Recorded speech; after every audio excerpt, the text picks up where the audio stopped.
So, Nishita, first of all, ex-student નહીં, હજુ student જ છીએ અમે સરના. Whenever an ex-student.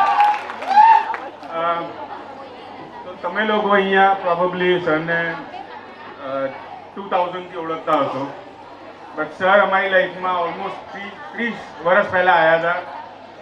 93, 94માં હું મારો નાનો ભાઈ, જ્યારે લોકોએ કીધું કે આ ભણી નહીં શકે, કંઈ કરશે નહીં છોકરાઓ, ત્યારે સર આવ્યા, સરે અમને ભણાયા.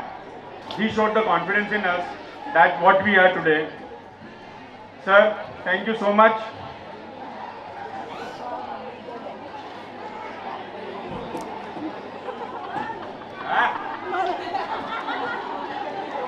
હા, અને સરની ખાસિયત, હું તો ભણતો હતો, તો મને નહીં, સોનું છે મારો નાનો ભાઈ છે, દે આર ધ સ્ટુડન્ટ્સ જેમણે કદાચ સરની સૌથી વધારે માર ખાઈ છે. સરે સ્પેશિયલી રૂમાલ અમારા જેવા લોકો માટે રાખતા હતા, એ હમણાં નથી માટે મીઠું ઓર્ડર સર માટે હોતા હતા. પણ યસ સર, તમે છો, તમે અહીંયા ઊભા છે. The students are also having efficiency. Because of their efficiency only they are here.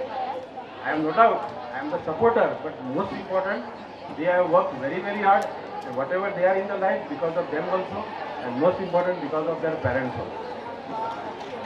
Sir, પણ તમે જે કોન્ફિડન્સ હમણાં દેખાડ્યો છે, એ કે ના ભણશે ને પાસ થશે, એ અમને પોતાને વિશ્વાસ નહોતો. એન્ડ આગળ તો પહેલાં પાસ થાય પછી આગળ જાય ને. બટ નહીં, thank you so much sir. You are very very important in our life. તમે ક્યારે પણ ક્યાંય પણ બોલાવશો, we are always there. Thank you. Thank you, Sawan, for so much giving us so much pride to me.